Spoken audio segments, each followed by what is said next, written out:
Good afternoon and welcome.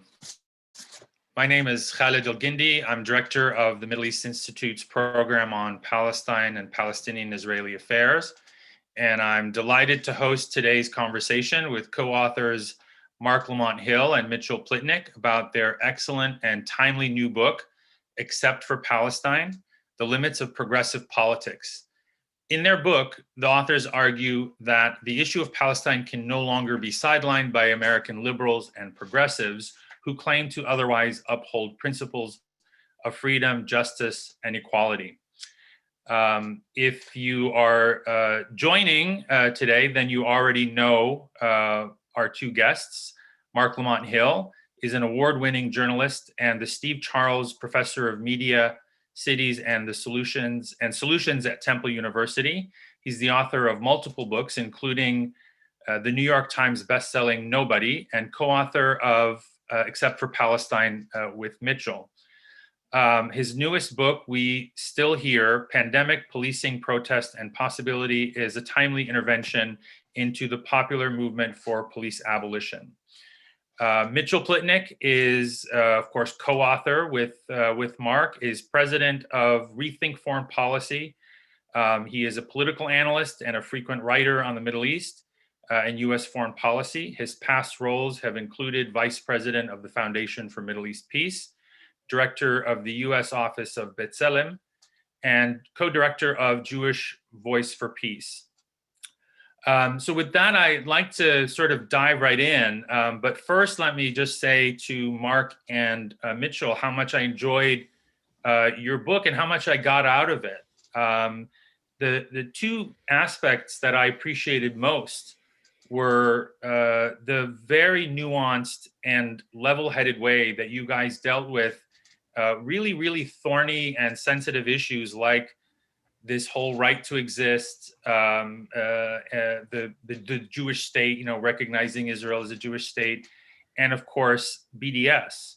And secondly, the way you critique not just the substance of various US policies and approaches towards Israel and Palestine, but more fundamentally, kind of making us think and rethink how we talk and think about Israel and Palestine. The framing and ideological underpinnings of those policies. So before we dive into the substance, let me just ask you guys a basic question. I'm sure you've answered it 100 times, but why did you write this book? And who is your target audience? Is this targeted at activists, at just the progressive community, at politicians on the left? Who's your audience?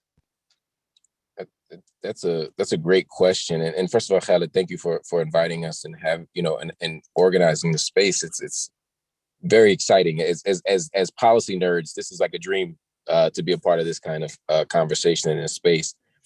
I think we had a few audiences in mind, but our primary goal, first of all, was to intervene in the conversation in ways that we thought would be helpful. We're not Palestinian, we're not Israeli.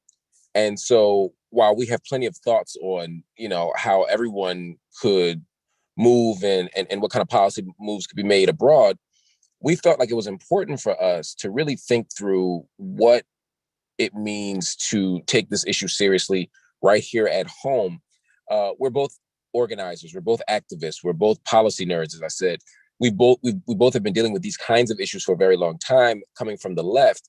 And when you come from the left, if you're in movements long enough, you will quickly encounter the PEP, as they call it in activist circles.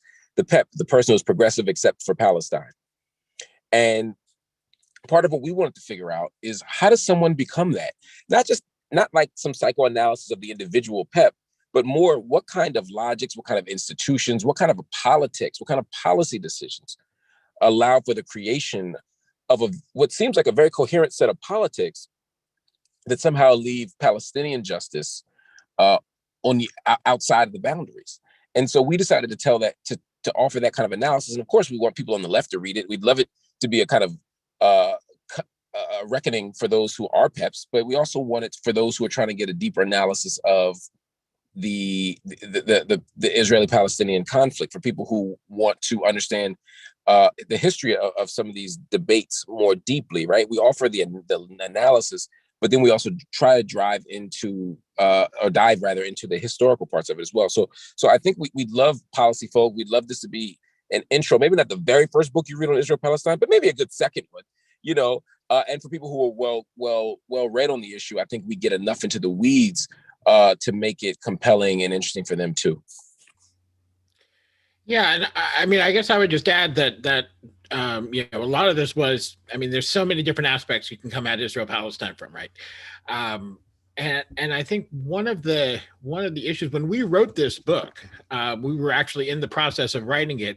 Donald Trump was still president, and you know, it seemed like at least an even money chance that there might be a second Trump term.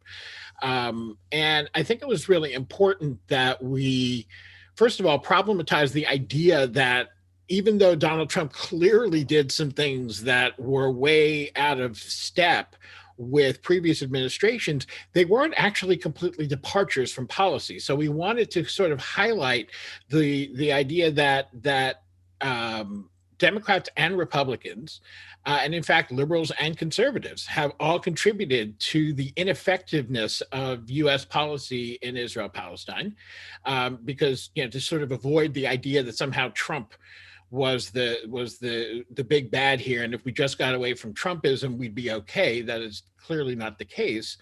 I think that's one thing, and the other thing is this question of liberal values. And you know, understanding that there are some people who support you know, Israel's occupation, Israel's policies, out of a sense of whatever it may be. It may be that they really don't care about the rights of Palestinians, that they really, you know, that they have some biblical motivations in terms of end times theology, whatever the reason may be. Those people, well, we're not going to talk to them, but we are going to talk to people who consider themselves liberals, who believe in equal rights for everyone, in human rights for everyone, and yet somehow don't apply them here. There's always some excuse why Israel can be exceptional and Palestinian rights can be exceptional. And we wanted to hold a mirror up to that and just say, hey, look at where, you know, how you are failing to apply your values in this particular case. Yeah, thanks. So you guys open your book in a way that I didn't actually that actually found a little bit unexpected, but in hindsight, when I think about it, it makes total sense. The first issue you tackle is this notion of Israel's right to exist, you know, which in the policy world has been pretty standard in peace process parlance for decades. You know, going back at least to the mid 1970s. But in reality, it is actually quite unique in that, you know, first, typically countries and political movements don't recognize each other's right to exist, and it's an open debate as to whether states even have a quote unquote right to exist. Right? I mean, states exist as a function of history and power and sort of an accident of these forces. You know, certainly we know there are plenty of nations and national groups that haven't had a state and may never have one. So there's that aspect of it, but also in terms of the demand being made exclusively of Palestinians, right? As policy nerds, you guys know, and I think most people understand, you know, the Egyptians and Jordanians, when they signed peace treaties with Israel, they didn't have to recognize Israel's right to exist. They simply recognized Israel's existence as a de facto and de jure matter when they signed these treaties. And that's also true of countries like the UAE when they normalized relations last year. Nor was there a demand on them to recognize Israel's right to exist the way it was made of Palestinians.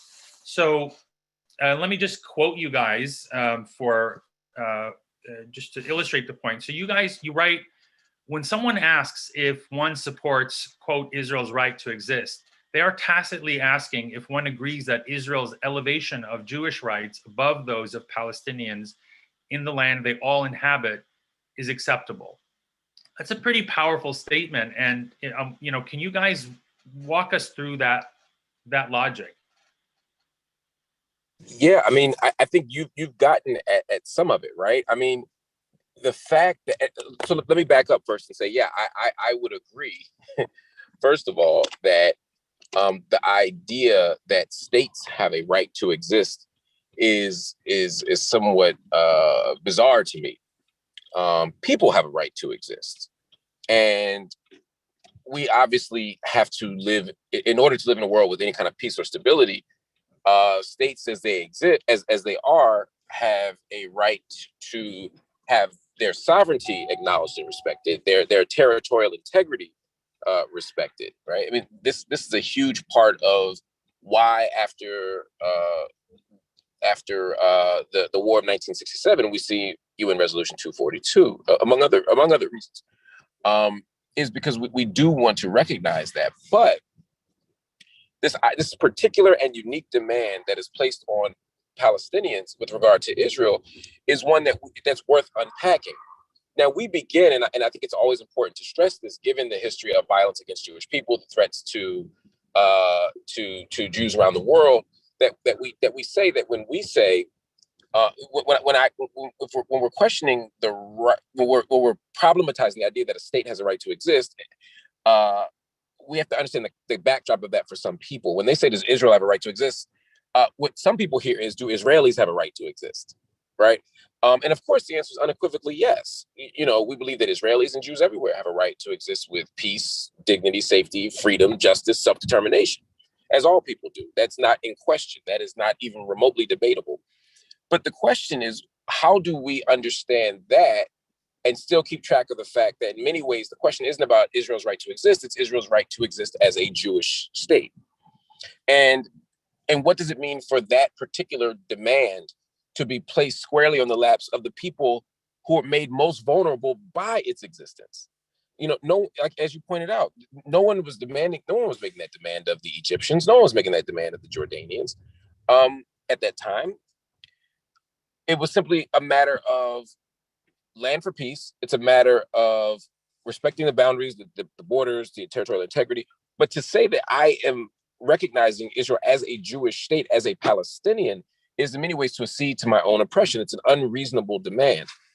It's also been a kind of elusive target and an elusive demand that has been in many ways equal parts cynical and disingenuous. When it's often been said that the denial of Israel's right to exist is the reason why Palestinians can't have a state. It's the reason why they can't be negotiated with. It's the reason why they can't be a part of this particular project of democratic citizenship and democratic statehood. But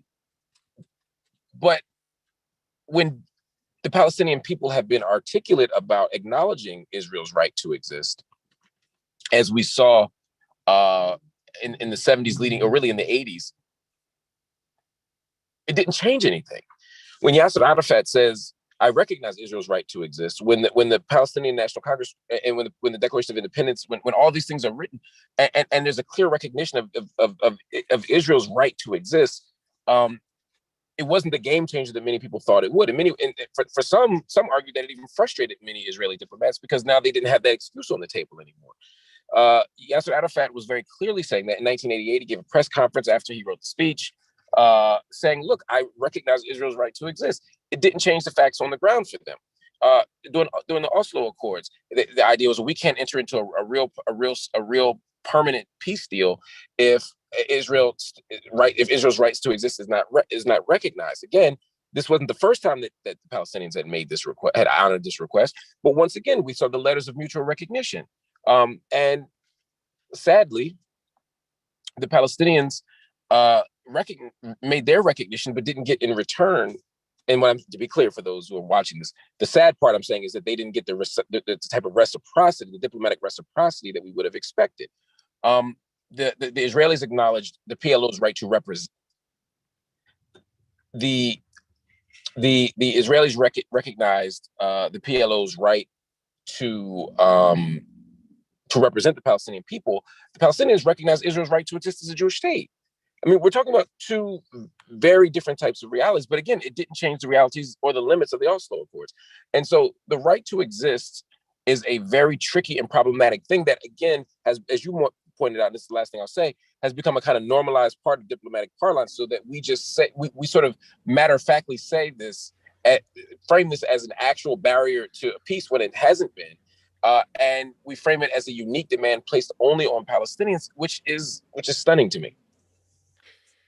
Yeah, I think it's really important to stress that, you know, we go through the history, the political history, and particularly in terms of U.S. policy in the book, of this question of Palestinians acknowledging Israel's right to exist, and how, you know, Henry Kissinger first really came up with it as a political issue for the United States, and its evolution from there. It's important also to note that it's not just that Arafat recognized Israel's right to exist in 1988, but that the Reagan administration certified that recognition. The Reagan administration said that the PLO, under Arafat's leadership, had fulfilled the obligations, the minimal requirements that the United States had to recognize the PLO as an interlocutor, and to be able to have communications. This is not Jimmy Carter.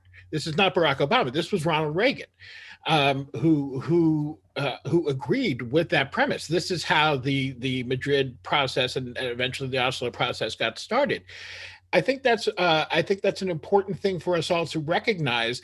And yet, despite that, and despite the fact that Arafat did do it again at Oslo, with the Oslo Accords and his letter to Rabin, the fact that the Palestinian National Committee has also certified a recognition of Israel's sovereign right to exist. The fact that all of that has happened, and yet Israel keeps saying, why don't the Palestinians recognize our right to exist? I mean, there's this moving of the goalposts, because it was first just the right to exist, and then it was this right to exist as a Jewish state, which is, as Marc and you, Khaled, have pointed out, it's an unreasonable demand. It is essentially saying that Palestinians have to say, yes, you were right to come here and dispossess us. Yes, you were right to hold us under occupation for the last 5+ decades, to essentially justify all of Israel's actions. Now, Israel can make the argument that they had reasons to do those things. That's part of politics, but it is completely unreasonable and unprecedented to try and get the group that was dispossessed and the group that's living under occupation to say, yes, you were right to do this to us. And it's also, I mean, just obviously, if you want to just even look at it pragmatically, it's obviously not pragmatic. It's obviously something that no people could possibly ever do. And I think the way it's also, and I'll just end with this, I think the way it's framed often, there's this sort of binary choice that this question of, do you acknowledge Israel's right to exist, carries with it, which is that you say, either you agree that not only does Israel have a sovereign right to exist like any other state, but also that it exists in the form that it does. In other words, favoring Jewish people in very significant ways, in serious ways, over Palestinians. Or if you do not agree with that premise, then you are talking about the annihilation of Israel. The other option that people see there is, if you don't agree with that, you are an annihilationist. You either want to kill all the Jews or drive all the Jews out, or, those are these two options. It is not seen by people who pose this question often as a realistic option that we would actually find some way for Israeli Jews and Palestinian Arabs to live together in this land. Yeah, I mean, it seems to me, I mean, obviously, based on what you guys are saying, is that there's this kind of demand that Palestinians, uniquely Palestinians, have to accept the moral rightness of Israel's existence, which implies not just how it exists today, but how it came into existence, which, of course, for the reasons you pointed out, is very, very difficult for Palestinians to do. Just to add, I'm sorry, Khaled, but just to add one last thing to that, to help illustrate it for the audience, imagine if the United States said to Native Americans that you had to give an imprimatur to the moral correctness of Europeans coming over here and taking this land. Right. It's not, and if you refuse to, if you say no, I don't agree with that, you're not saying I'm going to destroy the United States. So just wanted to draw that comparison. It's telling also in the sense that, just given the asymmetry between these two groups, right? That the powerful group that has a powerful state is making this demand of moral affirmation of the weaker group that is trying to have a state and largely doesn't because of the actions of the former, right? And so it really sort of underscores, I think, and this is where, again, I think you guys really do a great job in your book of underscoring the kind of ideological underpinnings of this process. This isn't just about secure borders and how many troops are where and where the lines will be drawn and the arrangements in places like Jerusalem or how many refugees. It really is sort of rooted in this kind of ideological worldview that is not necessarily universal. So with that, let's talk about BDS. In my opinion, I think this is really one of the most valuable parts of your book. It is, I think, one of, if not the most nuanced, level-headed, and non-polemical discussions of BDS, and including the arguments against it that I've come across. Of course, in the US and Israel, BDS is seen as part of this campaign to delegitimize Israel, basically on the basis that BDS unfairly singles out Israel, which of course is very different than the way Palestinians view it. So you argue that this essentially turns the logic of discrimination on its head. Can you explain that to us, sort of unpack that for us? So, I think the most, on the most basic level, the entire argument over BDS, and actually, let me just back up really quickly and just say the point we're making here is not that people have to support BDS. Marc and I actually each have different views on BDS, although we completely agree in the right of Palestinians to choose their own course in fighting the occupation and fighting their dispossession, and absolutely support Palestinians' right to BDS.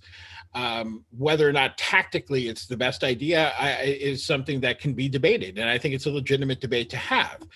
And that's fine. You can have that debate. What the argument, though, against BDS does is that it tries to eliminate the entire idea of BDS, and it does so by essentially saying that BDS is anti-Semitic. It is a specific tactic used against Israel as a Jewish state, and because it's a Jewish state.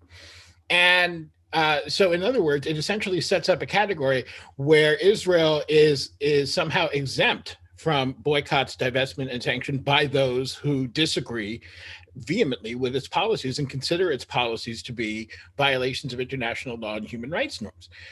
As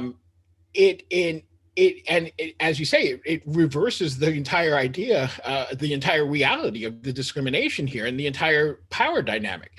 Israel is the powerful party. Palestinians are a stateless people with literally no, at this point, real political leverage. And Israel is not only a regional military hegemon, it's the most stable economic and political state in the region, and its close ally is the world's only superpower. The difference here is overwhelming, and yet somehow the anti-BDS force is presented as Israel being the aggrieved party because of BDS. And I think it's important to note that, for many, many years, long before, for the decades before BDS came about and before really any economic actions against Israel were any significant issue of debate, all we heard was that why don't the Palestinians protest nonviolently? And in fact, of course, from the very beginning, Palestinians have been protesting nonviolently. It just doesn't make headlines the way violent actions do. And in fact, Palestinian resistance has been overwhelmingly nonviolent for pretty much the entire time since the end of the 48 war. But people's perceptions are understandably shaped by the news they hear, and they hear only about the violence. So they said, well, why don't Palestinians act nonviolently? Well, Palestinians have adopted a nonviolent method, one that incidentally is used in many, many different, by many different activists on many issues, and has to be. I mean, it's one of the few really impactful things that civil society has to do, tools that civil society has to try and leverage change in a way that's not merely rhetorical. So it has to be protected. And if Israel indeed is supposed to be a state like any other, as was envisioned by the founders of Zionism, then it has to be subject to the same pressures as every other state. And it is only fair that Palestinians be able to pursue this nonviolent method. And if that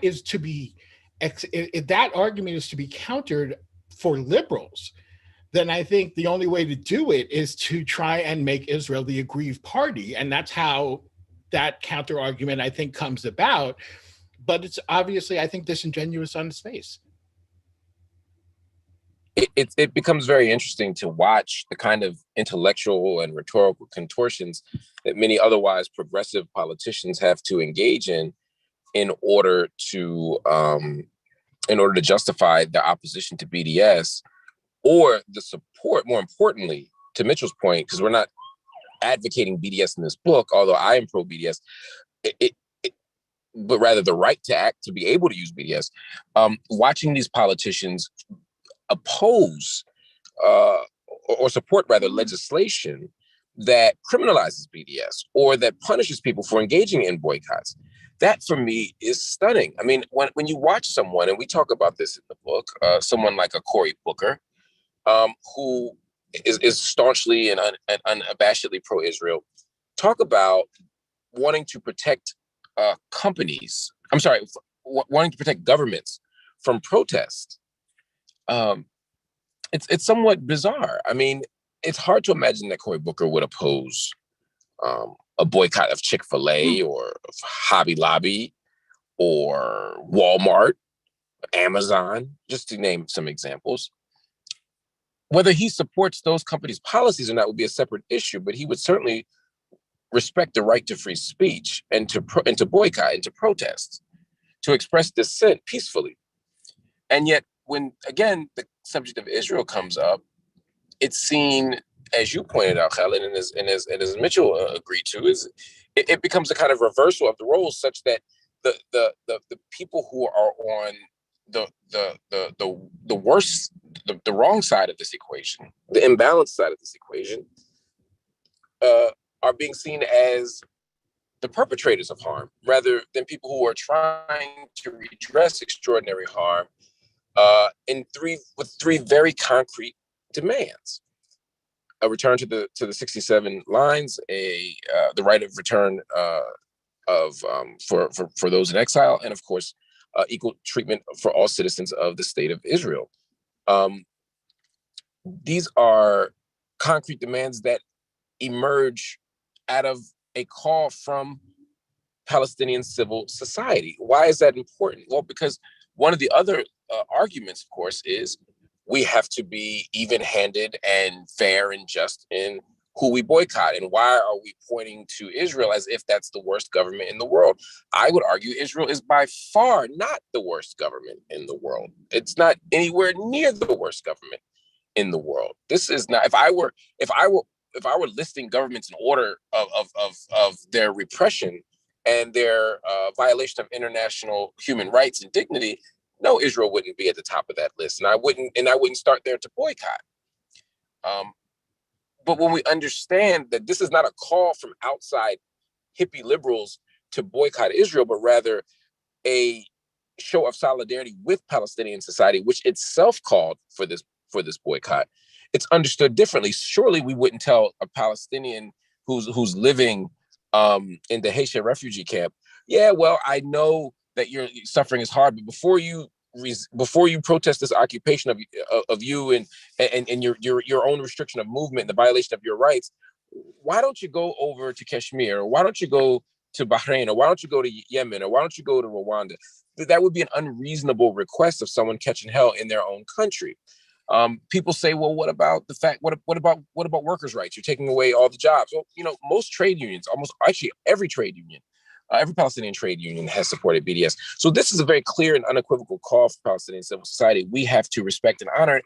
And as Mitchell said, finally, like the idea that after the first intifada, after the second intifada, right?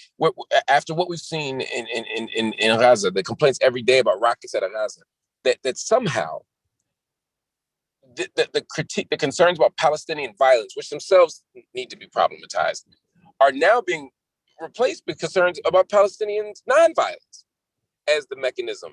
So if Palestinians can't be nonviolent, and we're clearly saying don't be violent, what mechanism do you want for Palestinians to resist their oppression? It's as if we want them to literally do nothing. Yeah. I mean, I think the answer we'd hear from U.S. officials or members of Congress is they would say, there's a peace process. You know, that's the path.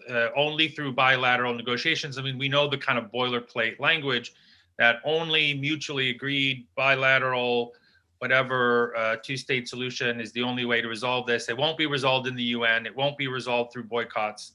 But it is a process really that is kind of focused on limiting Palestinian options. But it's striking because it's not, you know, so where does this argument come from that Israel is being singled out?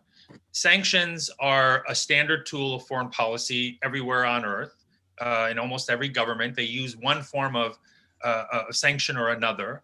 And we in this country impose sanctions on Iran, on Syria, on many, North Korea. There's many countries, Venezuela. So are those countries being singled out? I mean, how does it's almost as if not exempting Israel from any sort of accountability or cost or consequence becomes the discrimination. I mean, is that essentially what they're arguing? Well, I mean, again, we have to come back to the fact that these arguments are threadbare, and they're weak arguments because they are trying to create a situation where the regional hegemon, Israel, is the aggrieved party, and the stateless people are the victimizers. And so when you're trying to get there, you can't really use what I would call weighty arguments.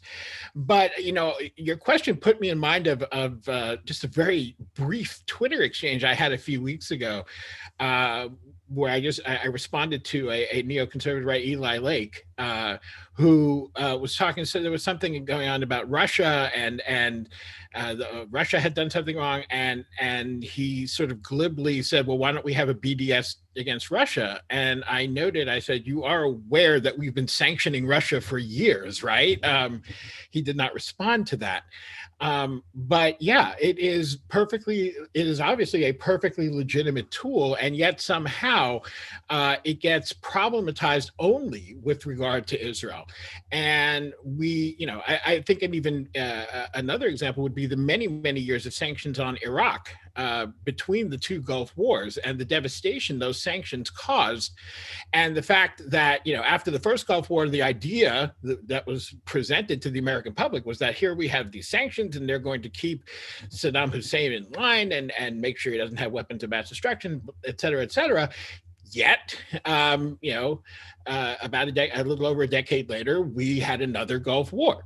So what was the point of 12 years of sanctions? You have to, and the massive devastation that the sanctions all by themselves caused for the Iraqi people. Yet somehow that was acceptable politically here in the United States. Whereas when Palestinians, who, when the question is, why is Israel being singled out? Well, Israel is being singled out by Palestinians because it is not the Koreans, either north or south, who have their boots on the Palestinians' necks. That's why.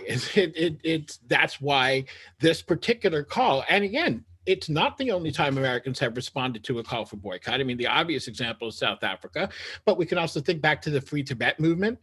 And there have been many other times when there have been local calls that have resonated here in the United States. And again, so it is, I think, on its face, a disingenuous argument to say that Israel is being singled out, especially because, again, we could we do a BDS campaign against North Korea? I mean, we can. I don't know what effect it would have because we're not exactly buying a ton of stuff from them. We're not importing North Korean materials all over the place. We could initiate a BDS campaign against many other countries if the people in those countries ask us to. Palestinians have asked us to. So there is no singling out here. And I think also the argument finally, and this is the last point I'll make about it, the argument also ignores the deep involvement of the United States in maintaining Israel's occupation. Israel could not have done what it has done since 1967 without really powerful U.S. support that at times have just gotten into the, has just gotten absurd. When we think back just not very long ago, when I believe it was 2014 or 2013, when Barack Obama vetoed a UN resolution that was almost literally verbatim U.S. policy. It was official U.S. policy. In no way did it diverge from U.S. policy on settlements and on the occupation and on the need for a two-state solution. And yet Obama vetoed it. And there was and there was just no reason to do that. Yet somehow we did. I mean, it's emblematic of the massive support that we give to Israel. And if we're going to have such massive support, then I think the American people have a right to protest that support if we don't think it is the correct thing to do. Yeah, I mean, I think it's pretty clear that people don't oppose singling Israel out, right? Because Israel is singled out every day by the United States, by the US Congress, by every administration. It's called a special relationship for a reason. It is unique, certainly more than any other sort of ally relationship in the region. It really seems that it's Israel that, Israel, that's the default. The default is to treat Israel in a special way, in this unique special relationship way. And any deviation from that is considered a sanction, is considered somehow unjust. I mean, that's how it looks to me from the outside. And yet you still have this kind of, what is it now, 28 states that have passed these BDS law, anti-BDS laws, a few of which have been, struck down by the courts, but it's not guaranteed that they will all end up that way. And yet you also argue that, while BDS may not have changed realities on the ground or changed Israel's behavior in tangible ways, it has helped shape the debate here in the United States. So my question is, how has it helped shape the debate if you have people actively trying to criminalize, essentially, the boycott movement, and in some cases even redefining things like anti-Semitism to include criticism of Israel or Zionism? So how has it been good for the debate when people like you guys can be so easily smeared and it's taken seriously? I think the smears are an inevitable part of the work.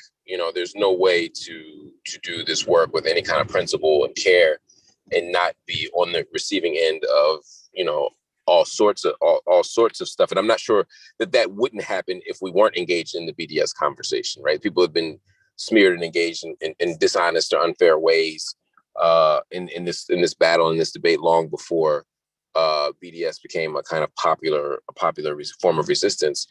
I think that what BDS has done, if nothing else, it has helped generate momentum domestically here in the United States. I mean, for an awareness of the issues. I think that it has allowed us to focus purely on issues of rights and justice rather than getting into the weeds of final status questions and final status issues. BDS is agnostic on the state question. You know, there are many people in BDS who believe in one state solutions. There are many people in BDS who believe that a single democratic secular state in all of historic Palestine is the only way to go. But it's not a necessary part of the. It's not a necessary position that one must take in order to be part of BDS. There's no real dissensus among Palestinian people around the right of return. But again, taking that off the table becomes another issue, right? Thinking about Fatah or Hamas is not a necessary piece of this. BDS allows us to engage the fundamental questions of rights. Again, what does it mean to not have the same rights as other people while a citizen of a state? What does it mean to live under occupation in the West Bank and in Gaza? What does it mean to not have the right to return? What does it mean to not have the right to return as prescribed by international law? These are fundamental demands that can be asked. Earlier, I sort of said that wasn't a issue, right? In reality, it is, right? I mean, it's one of those things that we have to think about. And I think that BDS crystallizes those demands and doesn't allow Americans and other people outside of Palestine and Israel to be caught up in those issues, which I personally don't believe are issues for us to decide. I ultimately don't think it's up to me or Mitchell or anyone else who lives here to decide whether there's a 1 state or a 2 state or a 5 state or a no state. I think ultimately it's up to us to heed the call to demand justice. I think BDS allows that to happen. I think that the more recent definitions, redefining of anti-Semitism, the more recent intensification of critiques of BDS as anti-Semitic, you're right. I mean, they are think about how to navigate them, but I don't think that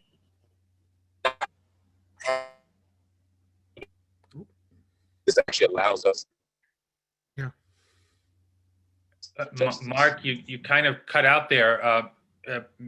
Mitchell, maybe you can tell us what Mark was trying to say. Well, I mean, I wouldn't want to try and speak for Mark. I would say that that when we're trying to sort of disentangle the question of Palestinian rights and the fight for Palestinian rights from anti-Semitism, that is being intentionally problematized. And for me as a Jew, that is a big deal.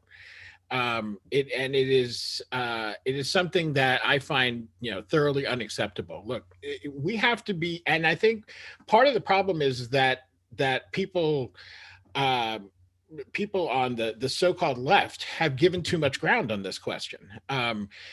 Criticism of Israel, even if it's wrong, even if the criticism is wrong, is based on misunderstanding of facts, is based on just more anger than knowledge. That doesn't make it anti-Semitic. And it's not anti-Semitic. The fact that there's a strand of anti-Semitism that uses a phrase like Zionist occupied government or something like that to disguise its anti-Semitism, that's being twisted into turning all criticism of Israel into anti-Semitism, and that to me is appalling. To use the history of anti-Semitism, and as somebody who's been a victim of anti-Semitic violence in my life, it hits home very personally to me. It is not okay. Part of this tactic has been used long before BDS, and I see it every single day. Marc sees it every single day. I think anybody involved in this issue sees it every single day. For the most part, I don't get people supporting Israel arguing with me on the facts. I get them telling me I'm an anti-Semite for what I'm saying. I don't hear the substantive critiques. And I think there's one can talk about that being the weakness of the position, but this is the main way that it's being used. And I would say that yes, it's true that BDS has probably turned up the heat on that stuff over the past few years.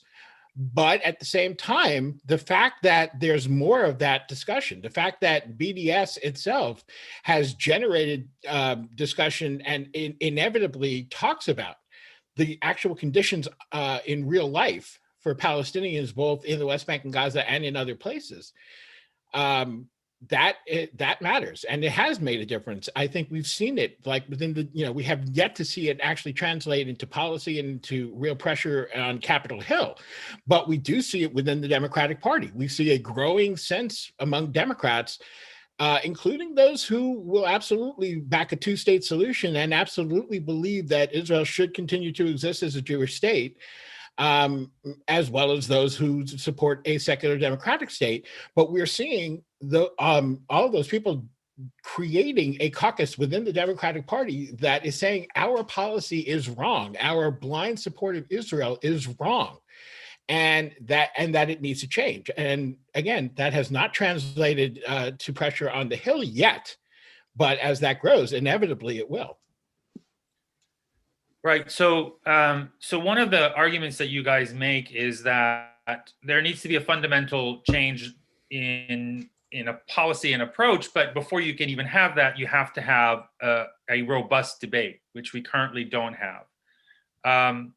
So much of the, there's so much consternation these days, particularly in the policy community and on Capitol Hill, that the bipartisan consensus on Israel is collapsing, or that it's fraying at least. Is that a good thing or a bad thing in terms of having a robust debate? It seems to me that if there is a bipartisan consensus on Israel, then there's not really who then will dissent. Right. How is there a debate if everyone is in a consensus on the relationship with Israel? It's very interesting to see that. I mean, yesterday I saw Nancy Pelosi tweet about her meeting with Netanyahu and talked about the kind of unwavering, unshakable relationship and special relationship that the United States has with the state of Israel. And when you hear Democrats make that kind of claim, and of course you hear Republicans make that kind of claim, it absolutely makes it challenging to wedge any space for a dissenting opinion. It is the equivalent of kissing a baby as a politician to say, I stand with Israel, and we will continue to be Israel's unwavering ally, and shield Israel from condemnation in international law, from the international bodies like the UN or even the ICC. There is a way that it is impossible to have any kind of robust debate if that's the position we take. You can't run for president and say, I believe in a one-state solution. Now, maybe one state's wrong, right? But there should be at least room for the conversation.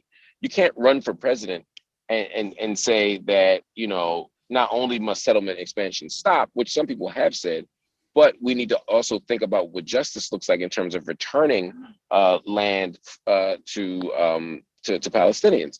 I'm just saying as an example, right? These are things that aren't even permissible within the conversation. You can't say that Gaza is occupied. You can acknowledge the occupation of the West Bank, but you can't say that Gaza is occupied. You can only blame Hamas. And so if the wiggle room is not there to have any kind of serious conversation about this issue, and everybody, Democrat, Republican, are saying the same thing. You look at Hillary and Trump in 2016, or Trump and Biden in 2020, when they're having presidential debates, they agree on almost nothing except this issue. I mean, there are a few issues, but this is one of the few issues that they had almost full-throated agreement on.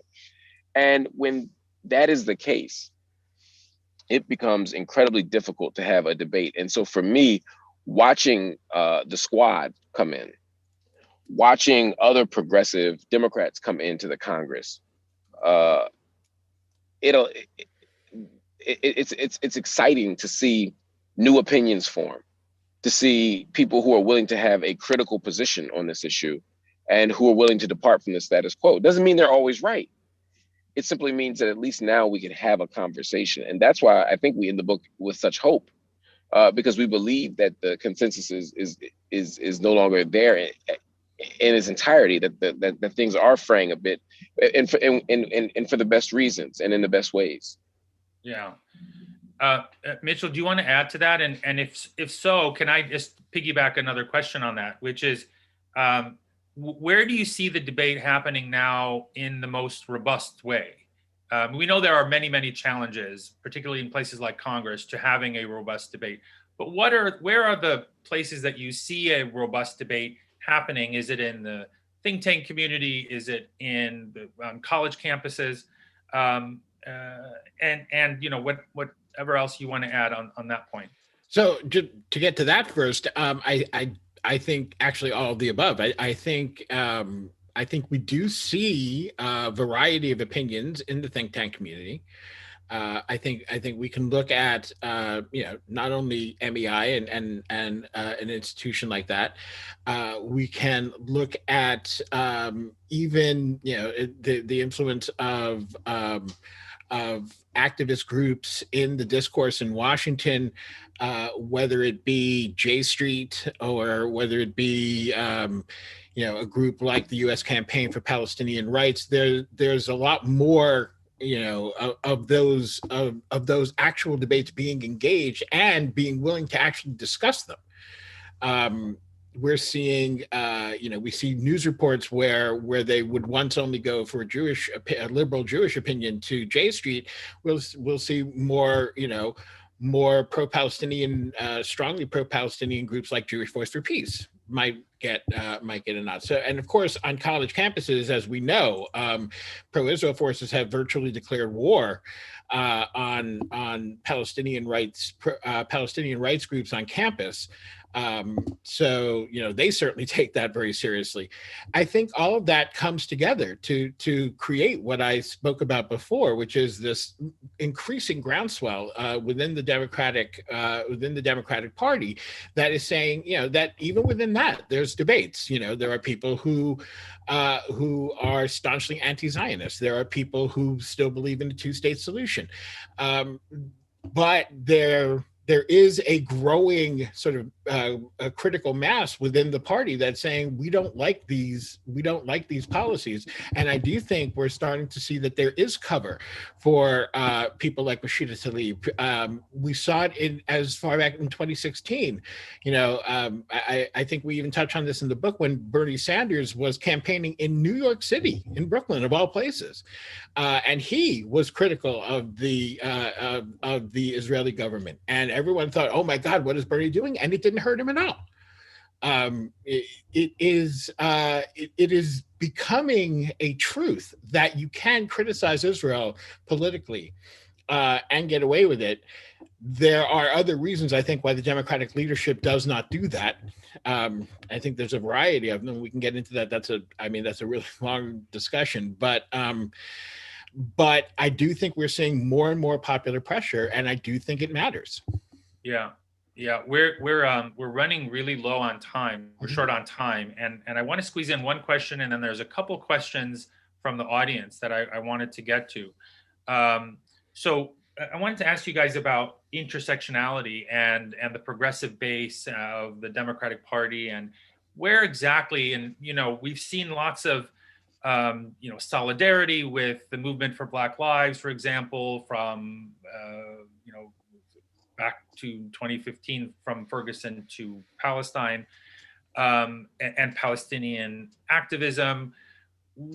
Where is, can you situate for us, where is the Palestine solidarity movement in terms of the progressive agenda or intersectional communities? And maybe you guys can take different pieces of that, but if you could do that in like 1 or 2 minutes. Do the best I can. I would say, if we're talking at the moment, right now in at the end of February 2021, I think we have to acknowledge that, as with many other, as in many other political and diplomatic realms, Palestine has become less of a priority for many people. It has not been in the news as much. It has not been, it has not been looked at as something that can be solved anytime in the near future. I think there are those of us who work on this issue for whom it doesn't change, and our efforts don't change. But clearly, I think we've seen other things overtake it in the news cycle, and in its longer term sense. I think there's been some burnout. So I find that to be a concern. At the same time, I think the links that have been forged between the civil rights movement and the movement for Black lives here and Palestine are really important for the long term.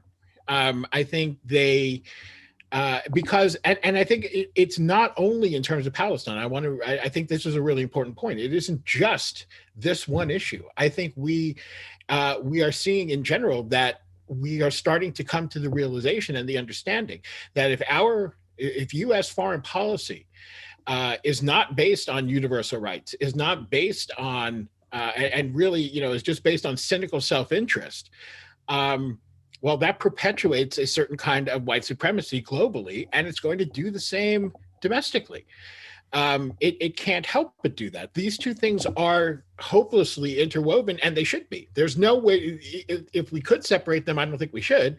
And it really isn't any way to do it anyway. Marc, you want to weigh in? I think you hit the nail on the head there. Okay. Great. So we have just about 3 minutes left, and there's a number of questions in the Q&A box about BDS. I feel like we covered BDS pretty extensively, and what I would say to those folks is, if you're going to read any one part of this book, I encourage you to read the whole thing. But if there's one chapter you should read, absolutely read the BDS chapter, because it will break it down, the arguments for and against, in crystal clear detail.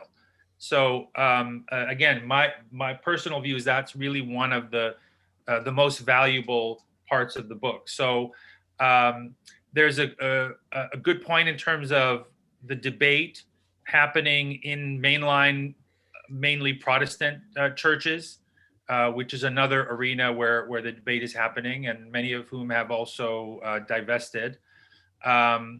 A few questions on 2 states versus 1 state, and the usual talking points about why Palestinians always reject various offers. There is one question, though, about that's sort of specific. Would Marc and Mitchell comment on the news about Cornel West being denied tenure at Harvard because, in his view, he supports Palestinian rights and is critical of Israel? Is this an example of PEP? And with that, I'll just give you guys the last word. Each of you have a chance to have your last say. I'll be brief and let Mitchell have the last word. I think, Cornel West has certainly been an ally for Palestinian rights. He also blurbed this book, full disclosure. And Cornel, for me, has been a friend for many years. I think that, I don't know if this is an example of progressive except for Palestine, because the people who are denying him an opportunity to go up for tenure may or may not be progressive themselves. They could just be conservative. They could be neocons. They could be, neoliberal Democrats. They could be a wide range of things.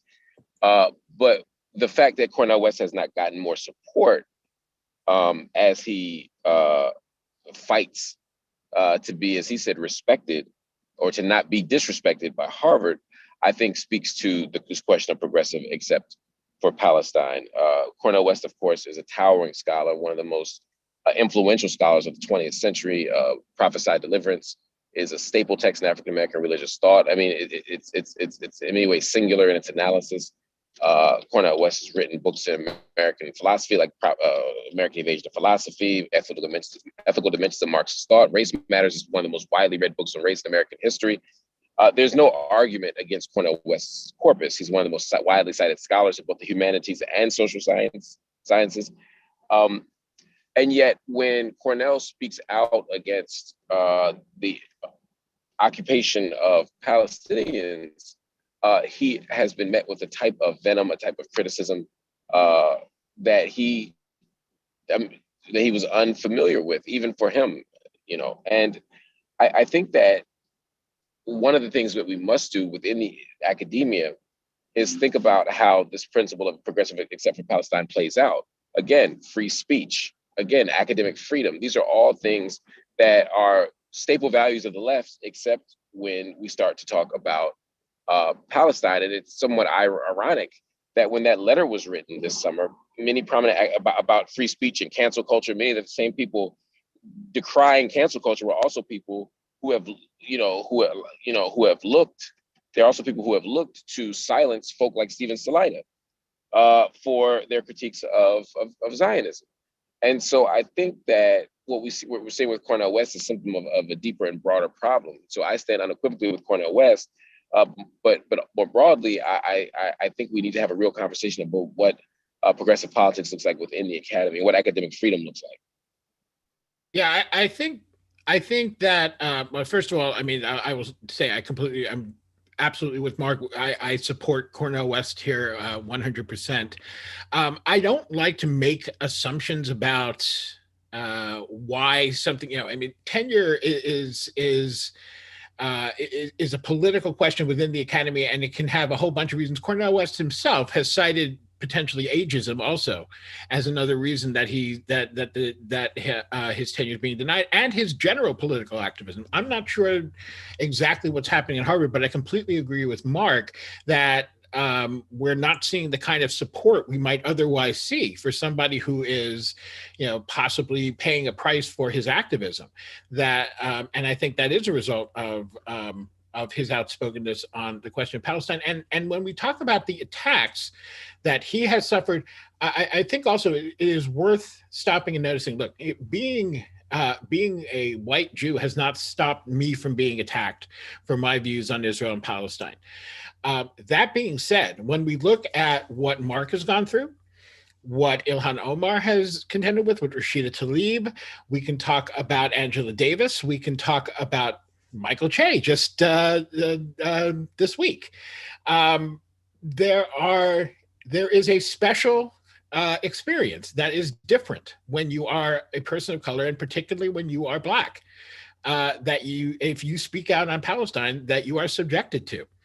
And it is something that we should not ignore. It is something that is very serious. I think any reasonable person who actually looked at the attacks that happened to white supporters of Palestine and Black supporters of Palestine, you can see the difference.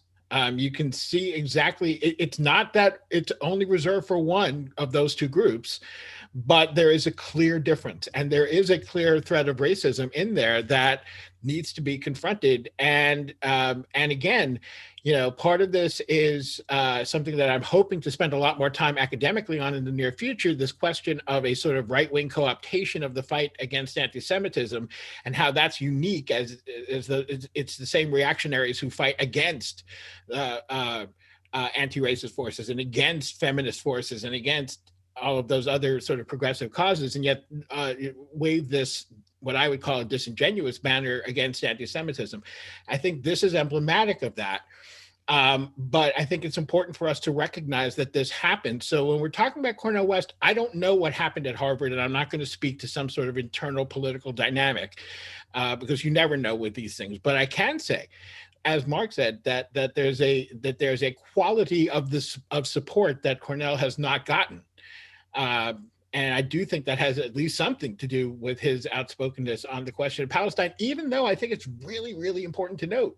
Listen to what he says when he talks about Palestinian rights. He never fails to talk about his Jewish brothers and sisters and his compassion for Jewish people and Jewish Israelis.